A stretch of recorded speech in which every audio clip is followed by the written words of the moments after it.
Welcome to The Mystic Tie, a podcast for Freemasons. I am your host, Troy Sproul. You can find us online at mystictye.com. Support us on Patreon at patreon.com/mystictye. Email me feedback, guest suggestions, and any other questions at troy@mystictye.com. There was no England and no America. There was a Greater Britain, and a few thousand people in London held most of the levers. Dr. Ric Berman joins us to talk about his new book, The Genesis of American Freemasonry. Published this June and timed for the semiquincentennial, it traces the craft in America from its earliest colonial footholds through independence to the creation of the state Grand Lodges. And it asks a question most American brethren have never had answered plainly. How did our ritual, our structure, and our lodges actually get here? Dr. Ric Berman is a Masonic historian and member of Quater Coronati Lodge number 2076, the premier lodge of Masonic research, where he has served as the chair and now leads the Quater Coronati Correspondence Circle. Under his stewardship, the Correspondence Circle has grown roughly fivefold.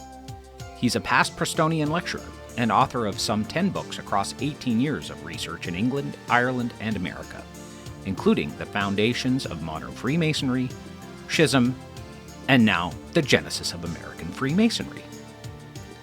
Please welcome Dr. Ric Berman. Wow, Ric Berman, good morning. Thank you for joining me here on The Mystic Tie. Wonderful to be here. It's super early on the west coast of British Columbia. It's a beautiful day. It's going to be probably 25 or 30 degrees here today. But I'm locked inside talking to you because this is what I like doing. Here, let me turn my lamp on so people can see me better. Thanks for joining me. And we can't remember if we met when I was at QC for Trevor McEwen's installation in 2024. I think we did. Yeah, I think we probably did. And there were a lot of people there. Yeah. A lot of people. And that was unusual, I understand, for QC. They made a point. And then many of us who came all this way weren't even the furthest who came. There were visitors from Australia, if memory serves.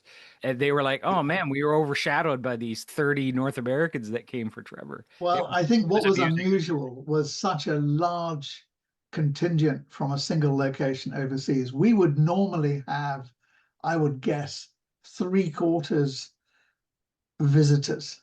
And we've got a QCCC, the Quator Coronati Correspondence Circle, has thousands of members worldwide. It's probably 1/4 of members in the UK, but another 1/4 plus in the US, North America, and then we've got people from Australia, Latin America, Europe, Asia, etc. And it's really nice that people will make a special trip to visit QC Lodge, to attend our seminars, conferences, and we loved it. We loved welcoming them. So I don't think it was unusual to have a lot of visitors.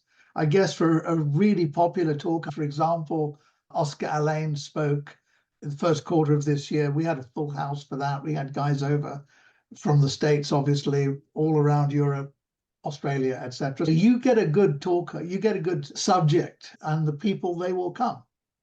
I also recall a guy who had taken the train like 300 miles, and he was a bit sad. He was like, I thought I'd be special coming here today and finally affiliating. He's like, it came all the way. Yeah. And then there's all these North Americans. I'm going to try and make it for Adam Kendall's installation, and I believe I'll be there next May. Fantastic. For the particular speaker that has been highlighted, but I don't know if that's public yet, so I won't talk about it. It'll be public shortly. I think so. I've also got the draft list of speakers for next year, and it's a good bunch of guys. Actually, it's a very good bunch of guys. Isn't it always? It's like, how can I miss this? It's very nice of you to say that. It's only an 8-hour flight. It's only an 8-hour flight. Listen, I fly 8 hours to speak somewhere. You know, you could fly 8 hours to listen. Indeed. Actually, just on that subject, I was doing a talk on one occasion. It was quite a few years ago, but it was Des Moines, Iowa, and it was January. And you know what Des Moines is like in January, -20, -30. Yeah, sounds lovely. And I got hung up at Chicago O'Hare. All the planes were frosted up. I finally got there. I got there 3 hours late, 1 hour before I was due to speak. Charged in, changed, spoke, and I had no time at all before I had to fly out the next morning. But if you spend any time traveling around North America, you'll get stuck at places. You Chicago's do. one, Dallas Fort Worth is another. Yeah, it Uh, is. Denver is another. The great thing about being stuck in Chicago is you can get a decent slice of deep dish pizza at the airport. And you just, when you travel, I used to Yeah, travel more. I'm traveling not at all in the States right now, but I used to travel a lot more. And you have to learn to make the best of it because you you're going to do. get You stuck. do. You're You going just to get stuck. you put yourself in the zone and go with the flow. Yeah. That's all you can do. Yeah. It's part of our lived experience. And then we can think back to what our forebears did in the New World, founding all these lodges and founding all these Correct. towns, and how Correct. they would travel by wagon train over the Yeah. Rocky Mountains. Let's be thankful we could just hop on a plane. And who knows how much longer we'll be doing that anyway, right? That is also true. Absolutely. So thanks so much for coming this morning. We're here to talk about your book, The Genesis of American Freemasonry. And I want to talk about that. And then we're going to talk about how you joined the craft and what's going on at QCCC, obviously, which more than we just did. What do you want to tell me about your latest book? Do you have a copy? I don't have copies yet. I do have a copy. Oh, can you show it? I can show it. Lovely.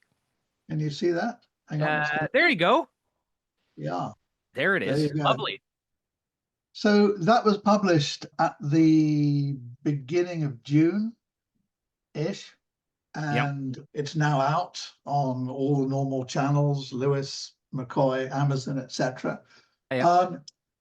Why did I write it? I wrote it for a couple of reasons. First, I really like researching American Freemasonry, and I started doing that as an adjunct to my research into English Freemasonry, and I became aware very quickly that there wasn't an England and an America and an Ireland.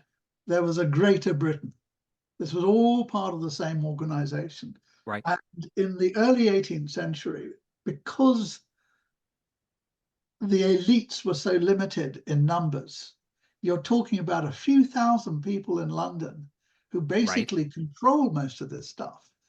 And in the colonies, the senior appointees there are generally appointed by London, whether they're a governor, whether they're the secretary of the colony, the receiver of the quit rents, whatever it happens to be. The royal council are approved by the Privy Council in London, etc. The Board of Trade in London has a great deal of say over what goes on. And a lot of these guys, many of these guys are Freemasons, and they meet in the same lodges, the same social circles. And we were talking earlier about social groups and networks and the importance of this. And when I started researching English Freemasonry, I could see these connections. So weirdly, after doing my first book, which was, if you like, an analysis of how religion and politics lay at the base of the foundation of the Grand Lodge of England in 1717, some of those figures had really strong connections with the colonies, in particular with Massachusetts, with Pennsylvania, with South Carolina, and with Georgia. And I started looking at one individual in particular, Charles Delafaye, who is a phenomenal figure, not widely known, who was a brilliant guy. He was a refugee, a Protestant from France, came over with his family, brilliantly academic, but also administratively incredibly competent, intellectually brilliant, and highly loyal. And he became, within a few years, the cornerstone of the administration in London. He was undersecretary of state, if you like, chief of staff to a Wow. series of secretaries of state from different political parties with different alliances. And he was kept on by everyone because he was so brilliant. So he ended up right at the heart of the British government. And on top of that, was a senior investigating magistrate and was head of the Secret Intelligence Service. So here was a guy with connections all over Europe, all over the Americas.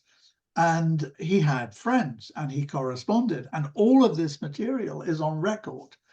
And you can, just to give one example that's really not widely known, although I mention it in a couple of articles, the first Grand Master of the Provincial Grand Lodge of New York was his nephew. Right. That's how he got the job. The first Provincial Grand Master of South Carolina, John Hamilton, was a colleague in his lodge. Wow. Which is one of the reasons he got the job.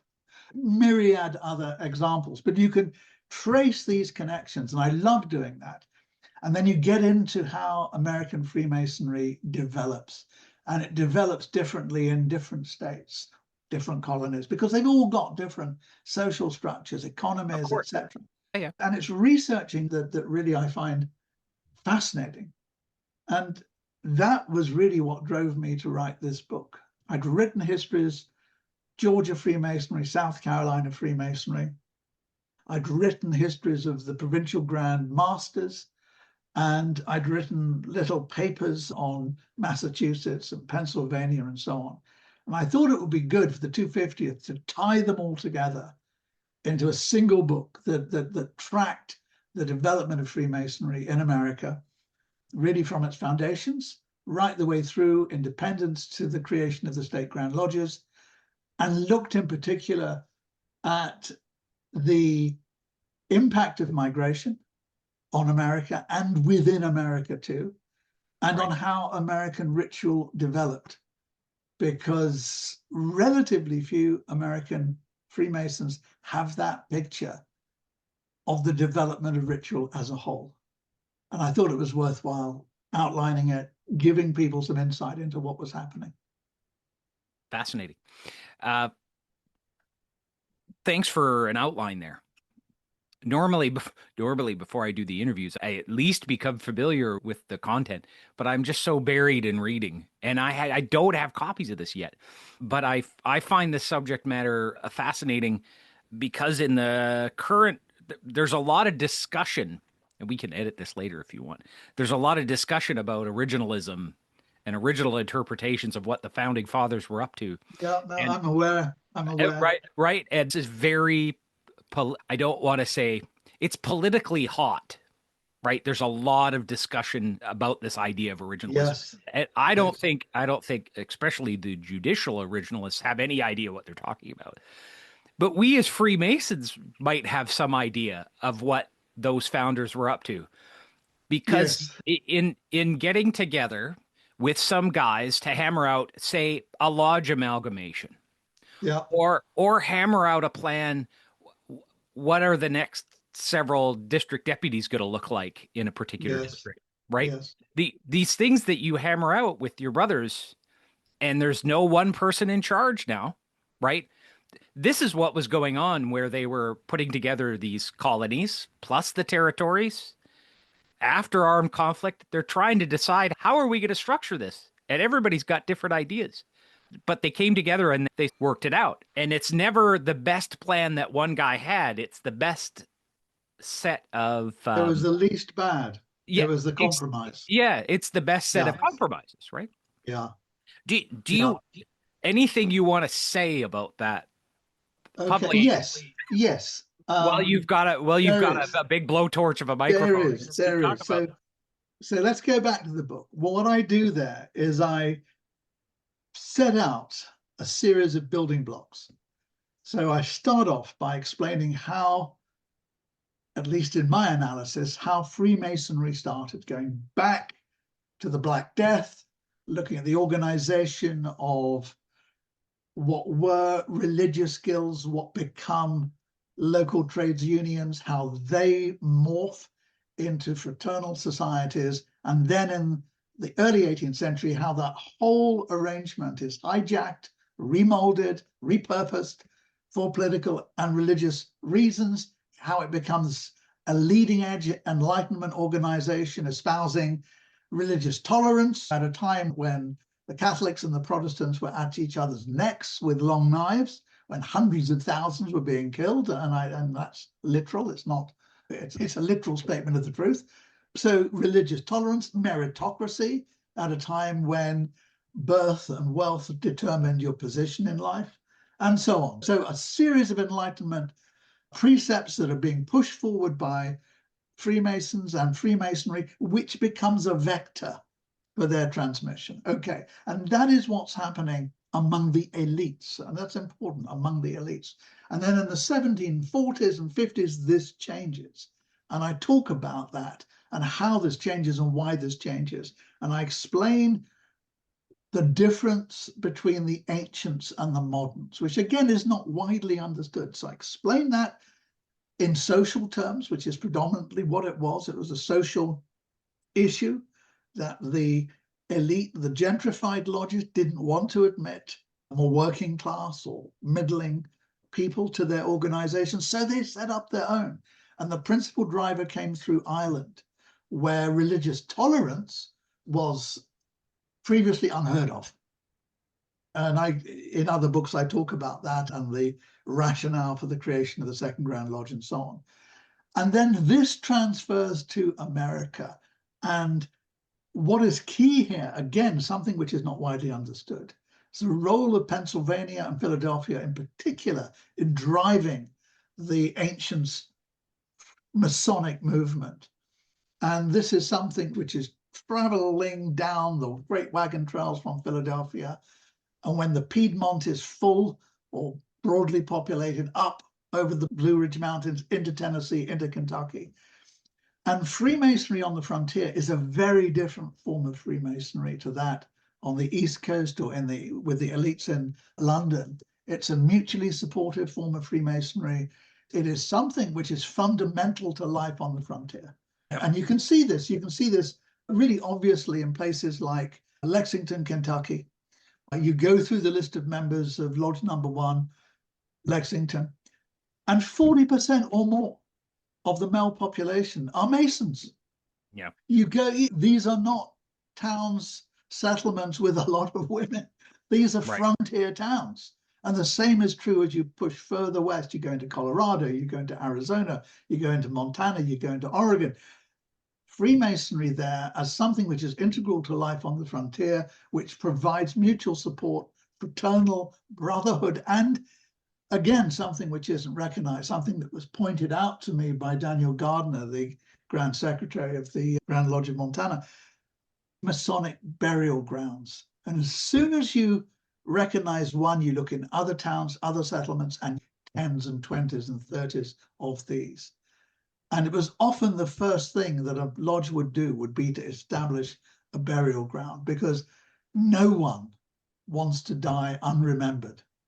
Right. Thousands of miles from home. And it was that sort of emotional, spiritual, fraternal aspect of Freemasonry, which was so important as a frontier push west to the Pacific. And civic instruction, like how do you organize anything? Right? You're absolutely right. We've all got to get along, and we've all got to help each other. Yeah, every state, with the exception of the original 13 for obvious reasons, every state founded a Grand Lodge in advance of becoming a state. So I was in Arizona a few weeks ago, and one of the guys there was saying, yeah, the Grand Lodge of Arizona predates the state by 15 years or whatever. And this was true elsewhere. It established a structure, a means of governance, very powerful story. It's a wonderful story, and the 250th is a great opportunity to tell that story and to broadcast it, for God's sake. Now, I don't want to get onto controversial topics, but there's no avoiding it, especially in the political environment we're in. But I recognize that the anti-Masonic backlash that we see, it comes and goes. It's constantly coming and going. But some would argue, and I would argue this, that you could lay all of that at the foot of the founders taking power from the spiritual authorities of the day. Just taking it away. You can't just assert something and expect the rest of us to treat it seriously, right? We're trying to have a positivist, rationalist approach to dealing with your fellow human beings, because at least we should start with evidence. Okay, let's start there. So now we want freedom of conscience, because you can't just assert something, your invisible friend, my invisible friend, whatever. Okay. Yeah. Yeah. This plays a huge role, not just in the American Revolution, but then in the French Revolution and the current political situation, right? The rise of rationalism, positivism, and then the firm establishment of science as the sort of way we think about stuff. Okay. Do you want to talk about how that shift occurred, and or does Freemasonry play a role here? Because I think it does. I think that I think the accusation at that time is a legitimate one. Did Freemasonry help move us away from a religious authority that could be the same as a monarchical authority, could just be very whimsical and not rational at all, and not fair or reasonable? I think it's more than that. I think it's more than that. And if you want to go back to the basics, to the origins of this, you obviously go back to the beginning of the 16th century and the Reformation. So you now have a challenge to the otherwise unchallenged power of the Catholic Church, where education, information is controlled by the pulpit. Indeed. Information is handed down, where the church is part of the establishment, where the church supports and the crown supports the church. They're mutually entangled. And just to look at the impact of Freemasonry, whether correct or otherwise, just look at the 1738 papal encyclical in Eminenti, where Yes. Masonry is considered to be heretical. Why? It's not spelled out, but the truth is that Masonry treats religions as being on par, that all religions can be treated equally. There is a God, but the route to that God is up to the individual. The individual is a Protestant, a dissenting Protestant, a Catholic, a Jew, whatever it happens to be. Yeah. So, And now all and that religions, is an not just absolute monotheisms, challenge. right? Now it's That is all an religions absolute in challenge to many. the Catholic Church. It's a challenge to other established churches too, which is why Right. there's always this problem. So that is one thing, but where does that come from? Okay, so we've mentioned the early 16th century and the Reformation and the rise of Protestantism and so on, and its various branches that then begin to pan out. And we see that, of course, in France with the persecution of the Huguenots in the 16th century and the 17th century, and that wave of migration that takes place in the late 17th century, one impact of which is that Delafaye, the sort of prime mover behind modern Freemasonry, leaves France as a very young child with his family, comes to England, sees an opportunity. But it's more than that. It's more than that. We also have the philosophy of John Locke and the rational observation of Isaac Newton. And we see that now encapsulated.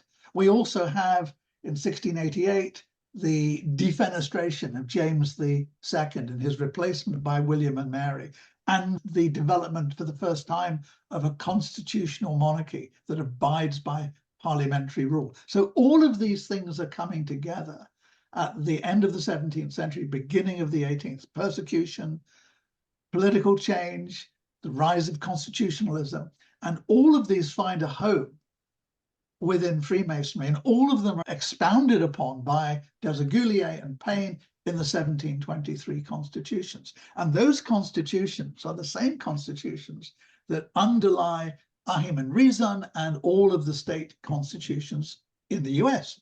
So this is the driver. It's a political, it's a philosophical, it's a religious driver, not in favor of a faith, but in favor of tolerance, of political tolerance, of religious tolerance, of a balanced approach. So it's no surprise that one of the key Masonic figures in Europe is Baron Montesquieu, who develops this political theory in his Persian letters in the 1720s. He becomes a Mason. Where is he initiated? Into an English lodge in London. All of these factors come together. And But when you read the Declaration of Independence, when you read the US constitutions, you can almost quote Locke and Montesquieu and aspects of the 1723 Masonic constitutions. These are the drivers. And I'm not saying this drives everyone. Of course it doesn't. People join for other reasons. Many will join simply for the fraternalism. Of course they will. But there's this underlying current, and it has an impact.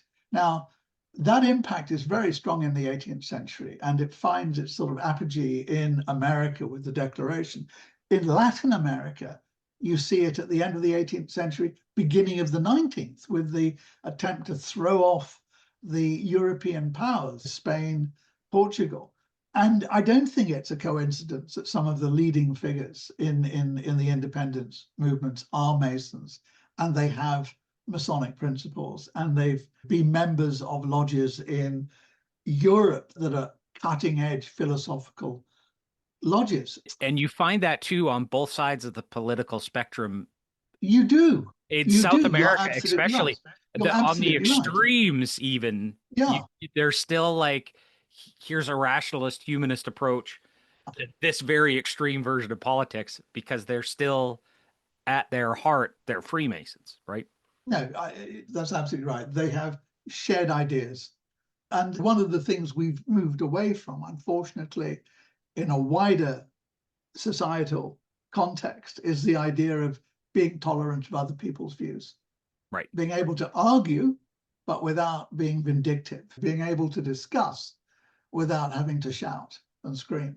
So having respect for someone, whether it is having respect for their faith, for their politics, for them as individuals, being polite. I talk about this privately. I don't know if I've talked about it on the podcast before. This is perfect because your book kind of intersects with this, and he succeeded so wildly. It's so completely in the modern world, and it wasn't like it was a conscious project.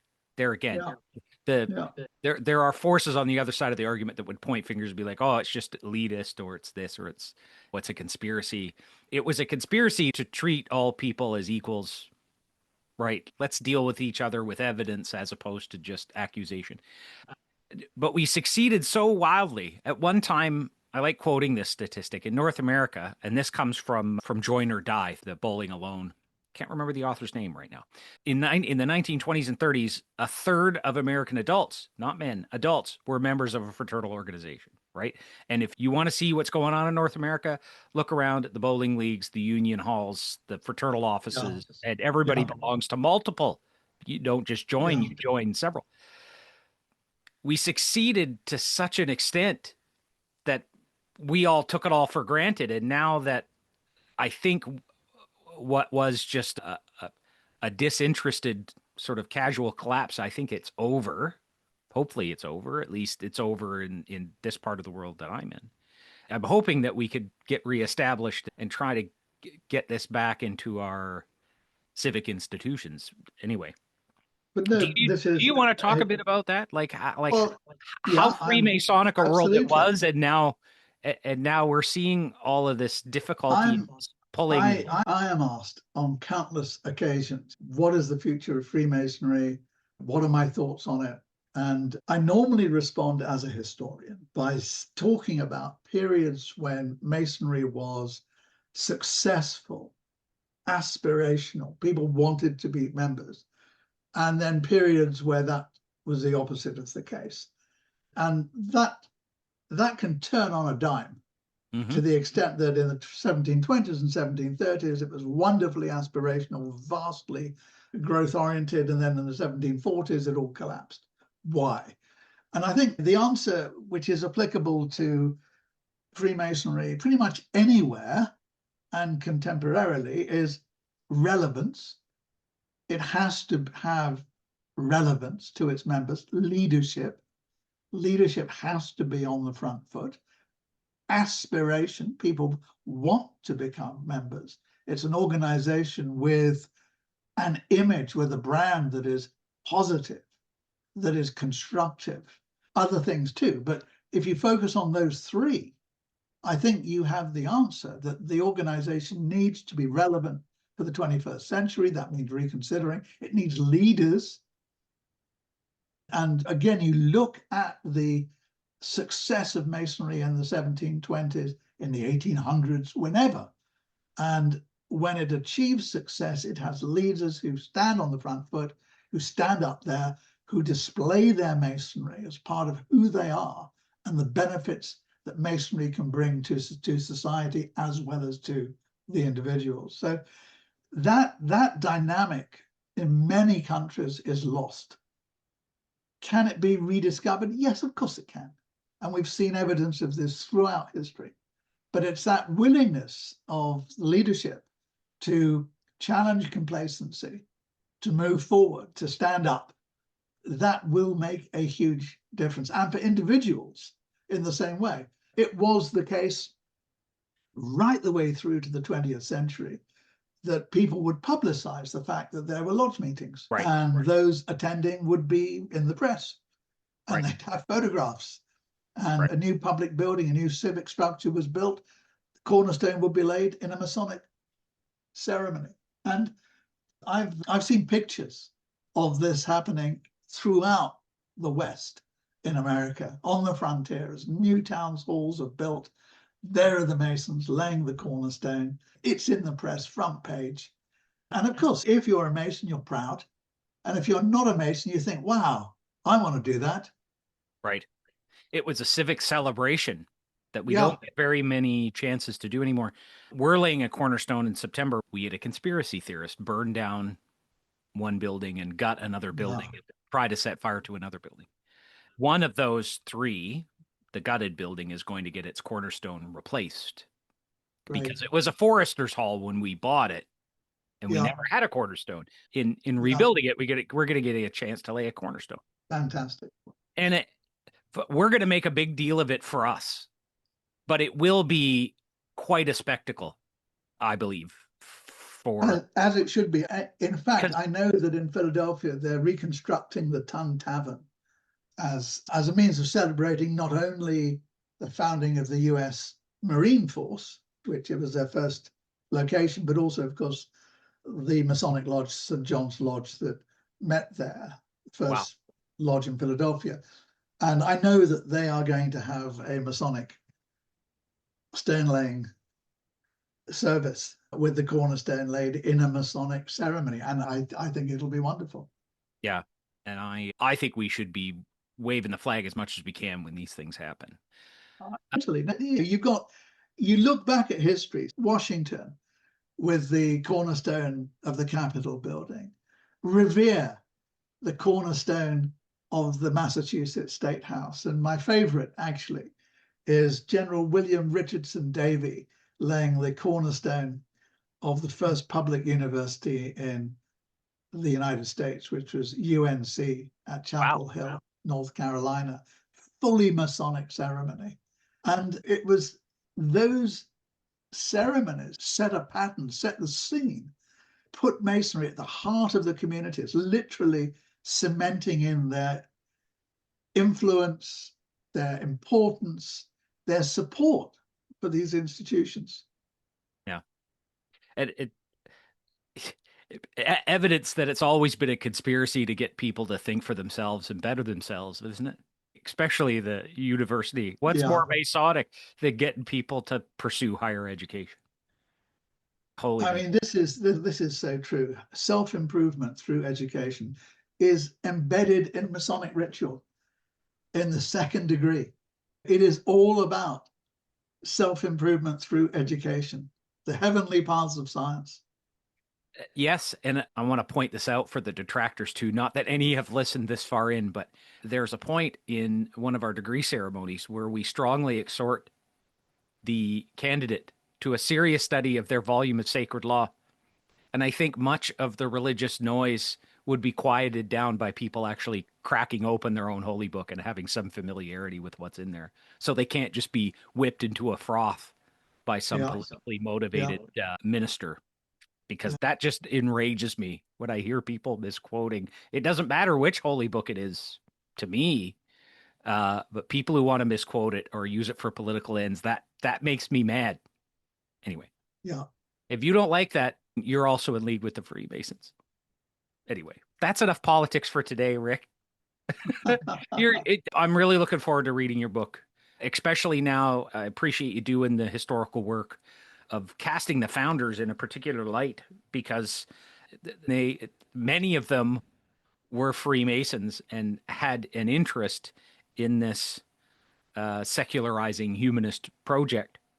And those might be dirty words, but I'm sorry, but they had a particular idea in mind.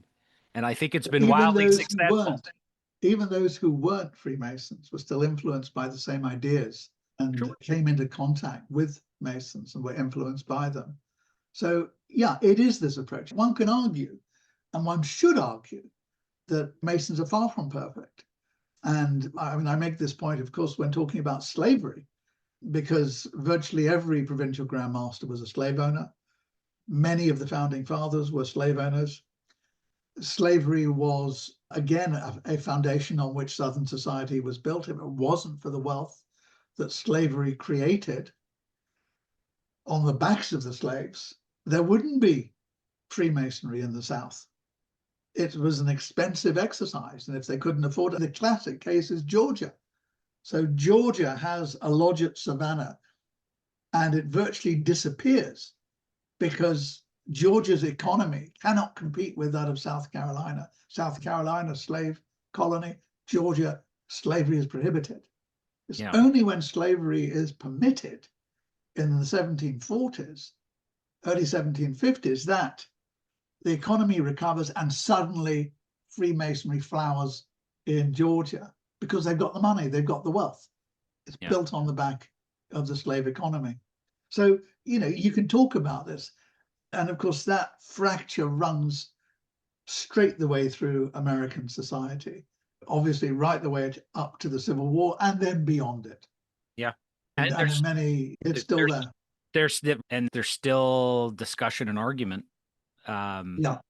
And again, I'm not really qualified to discuss, but as an observer, again, I'm not an American, but as an observer, it's easy to be critical. But then again, we weren't there. And then many of the great minds in the craft did change their mind about it. Pike's quite famous for defending it at first and then being like, no, we were mistaken. We see the same thing. We see the same thing elsewhere. It's a very difficult subject. There are such things as moral absolutes, but equally there's a whole pragmatical sociological structure that's built into this. Nothing is ever black and white. Nothing is ever completely one way or the other. There are so many shades of gray, so much nuance that needs to be built in. But nonetheless, Masonry did a lot of good. It could have done more, I'm sure. Sure. As part of a colonializing force, it did its own share of the damage, but it's also a force for trying to reconcile, right? Well, that's true. And you see that played out very clearly in imperial India in the 19th century, where Freemasonry really is an instrument of empire. But again, it's also the means by which Indian nationals are introduced to the Raj. You have, by the end of the 19th century, mixed lodges where both sides can talk to each other. Exactly the same thing happened in Ireland with Protestants and Catholics sitting down in the only institution that would accept them both, the lodge. Oh, that's fascinating. Rick, thanks again for doing the historical research. I want to shift gears. I don't know if you've ever answered these questions, so we're going to ask them. I tend to ask everybody who comes on the Mystic Tie. How did you join the craft? So I joined the craft a long time ago.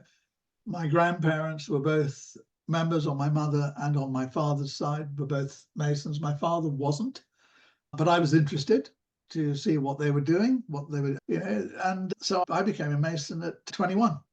And I have to say that I found it incomprehensible.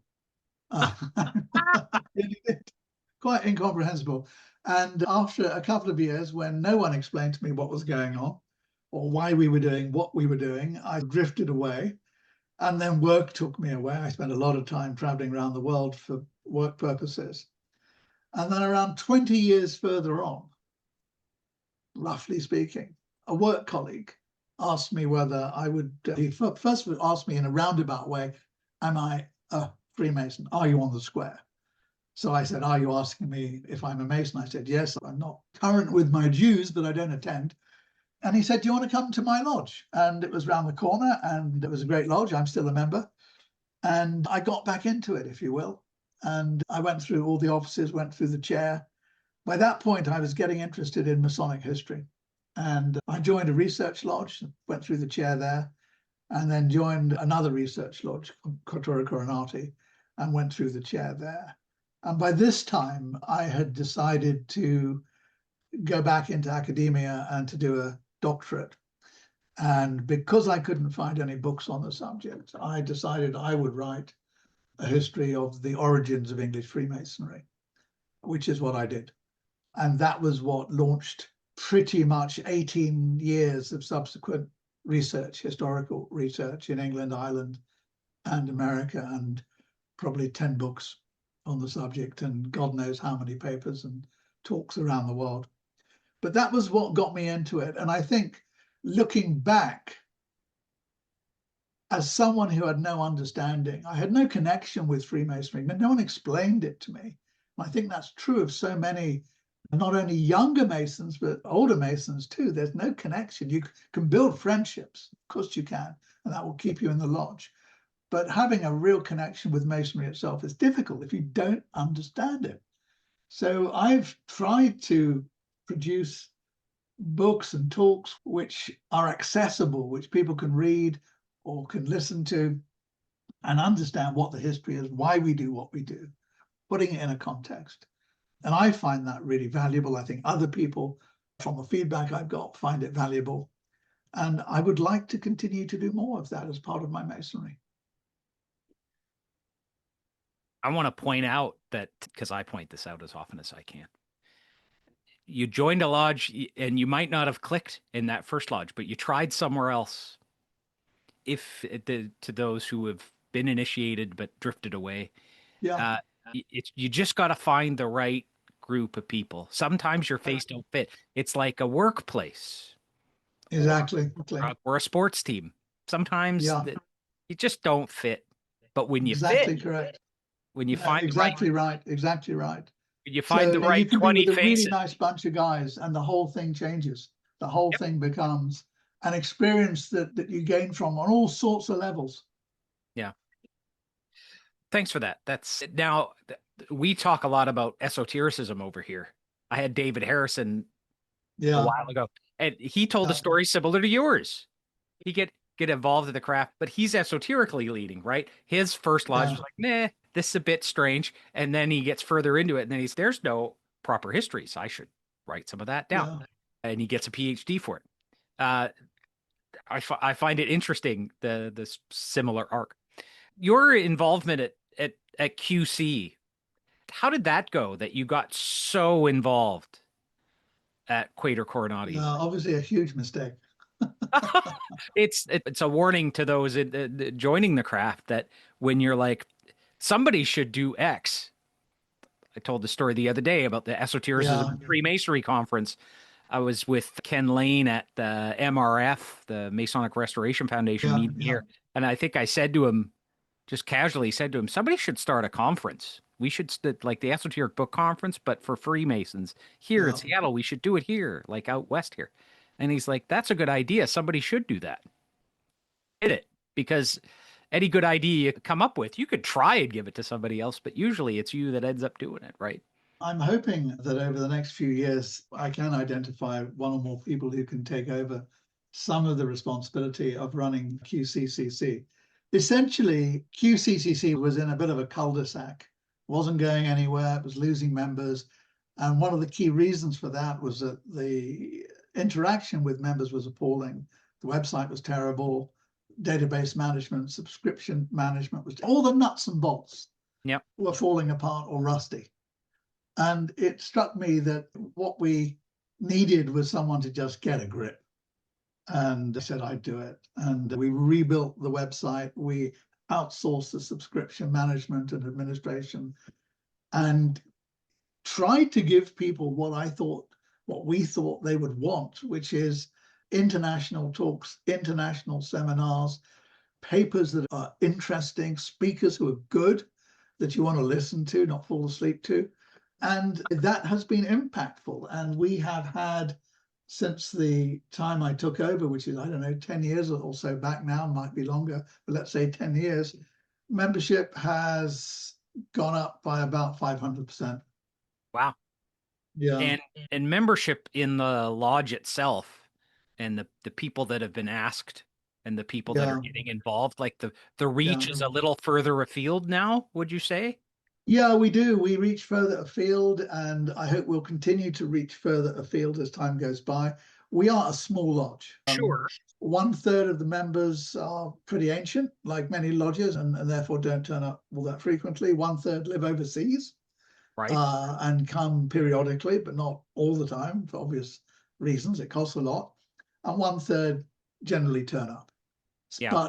But subsidizing that relatively small number, we have QCCC.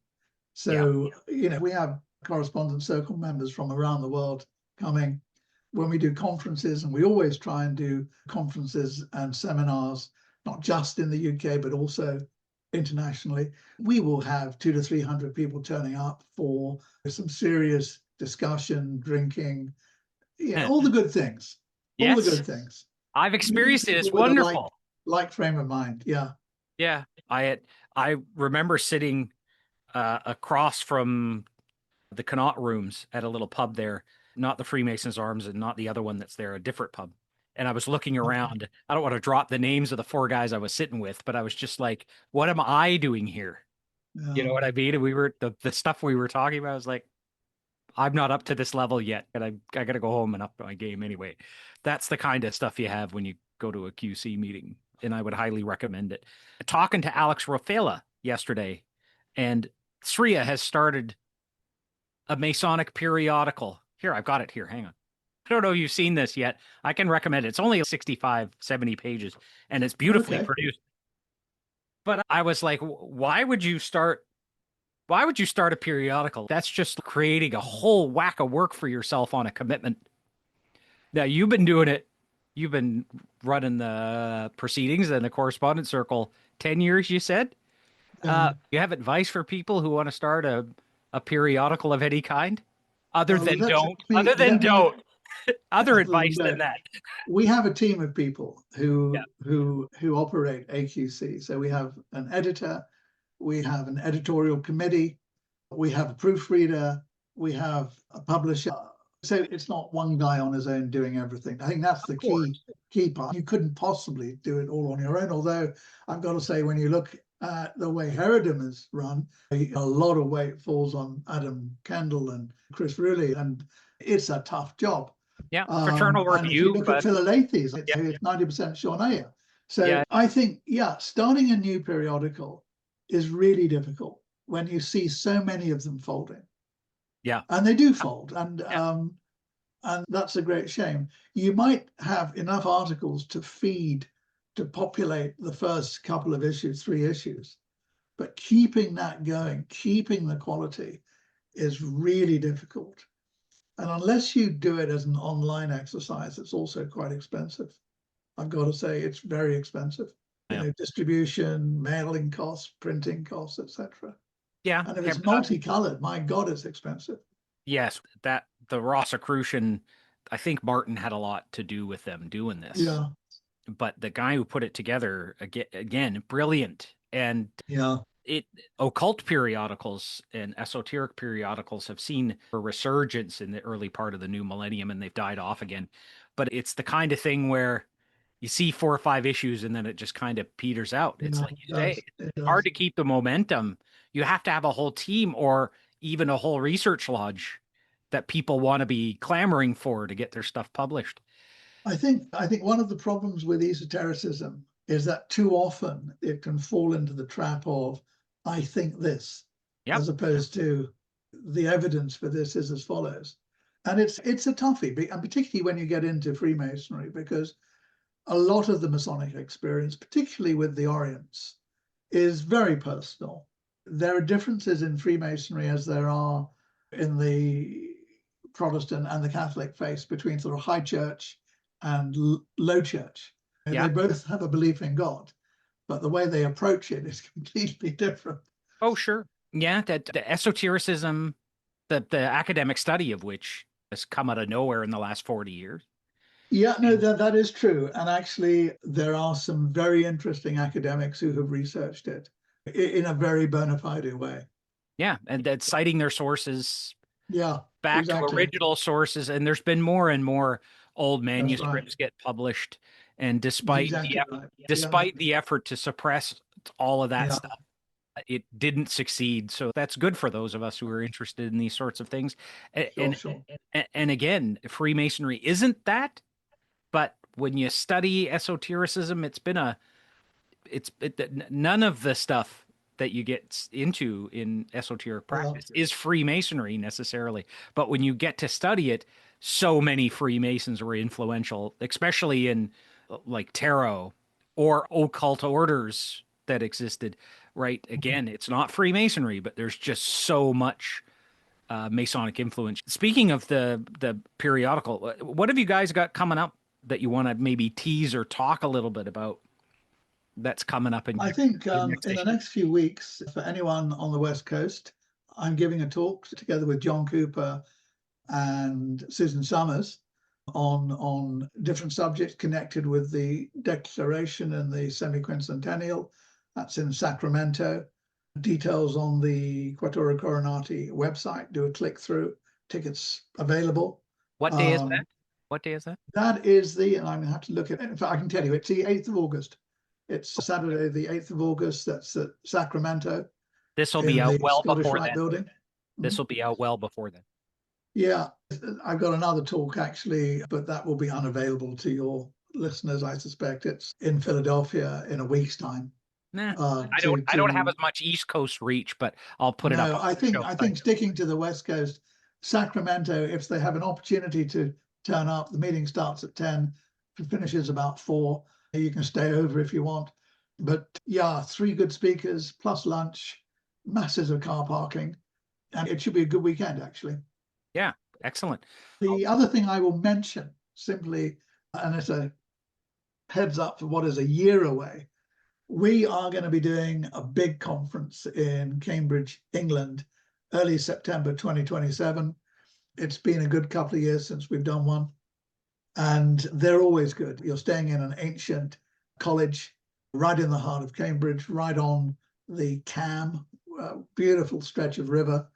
And we have a series of really outstanding speakers over 2 days, opportunity to network, to, as I said, drink and dine, but to listen to some really good academic and other Masonic speakers.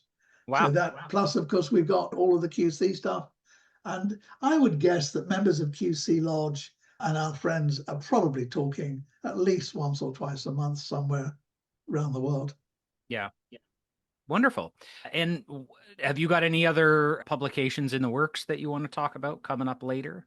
Well, so far this year, I've done a 3rd edition of my very first book, which is The Foundations of Modern Freemasonry, brought that up to date. I managed to get the rights back from Liverpool University Press.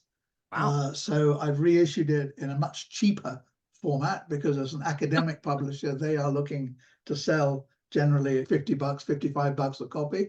I brought it down to 25 because I thought that was more reasonable. Nice. And I also brought out a 2nd edition of my 2nd book, Schism, which is a history of the ancients and the influence of the London Irish. And that follows on from a Prestonian lecture I did a couple of years ago called the Second Grand Lodge. So that again was, the rights were held by Liverpool University Press. I managed to get those back. So again, the book is published at $20 or $22 rather than the 50 or so that they were doing. And then Genesis of American Freemasonry. So I've done 3 books in the last 6 months. I'm going to take a break for a while. Excellent. And as far as papers in QCCC, anything you want to tease there? Well, I'll tease one in Herodom. I did a paper in Herodom in the last issue, which was looking at who came first, Yep. Pennsylvania or Massachusetts. And in this case, in the next issue of Herodom, I've written a paper on a Mason that no one knows. And I just came across this chap on a Scottish Rite research website. And it was a very hagiographic, laudatory biography of this chap. And I thought, I don't believe that's entirely correct. So I went back to all the primary source material, and I've written a paper which basically says, if you want to write a paper, this is the sort of thing you should be doing.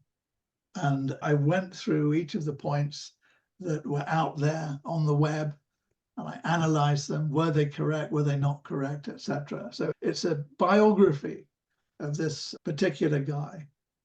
And I'm not going to tell you too much about it because it rather spoils the article if I explain it now. But yeah, there's a new article coming out in Herodom, which will be in a few months' time. And I think I've got a couple of papers in AQC as well, including one on the Huguenots and the Huguenot influence amongst London Freemasons in the first half of the 18th century. That's a bit niche, but it's still, it's of interest. It's the impact that French Protestants had on the development of Freemasonry. Speaking of niche, as we wind down here, what are you reading that might be of interest to the wider craft? Unfortunately, on the wider craft side, I read relatively little I do read a bit, but Masonic works, I tend to write them rather than read them. So I tend to have a much more eclectic and wide-ranging bunch of books on the go at any one time. And at the moment, I'm reading about the intelligence services in the First and Second World Wars.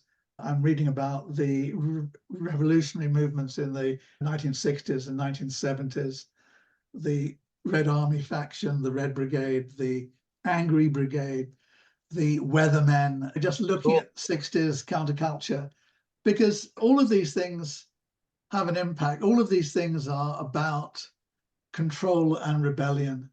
Yep. Fighting for your own views, rightly or wrongly, and having that far wider perspective, I think, helps me as a historian. Yeah. Looking around, one might have some sympathy for the Weathermen, for example, especially right now. To know which way, you don't need a weatherman to tell you which way the wind blows. Absolutely. Yeah. Fascinating. Thank you so much for taking the time with me today. And it's been a pleasure. I hope we didn't get too political for the listener. I guess we'll hear back. I guess I'll hear back. People have different views. Treat them with respect. Thanks for listening today. You can support the show by liking, sharing, and subscribing on your favorite podcast syndicator. Even more helpful, leave us a review. We are looking to create a directory of Freemasonic events and publications. If you are aware of something coming up, please let me know by email. In the meantime, check out the Masonic Conference's website at masonic.conferences.com. Esotericism in Freemasonry Conference will be held on Saturday, September 19th. Our keynote speaker will be none other than Brother Lon Milo Duquette, author of The Tarot Architect. Brothers Ike Baker, Doug Russell, Dago Rodriguez, and Joseph Wages are all slated to present. Get your tickets at esotericmasonry.com. For other events, check out our calendar at mystictye.com, and don't forget to sign up for our newsletter while you are there. Graphics and web hosting are by Artsabo Creative. A special thanks to Organist for our theme music. Happy to meet, sorry to part, and happy to meet again.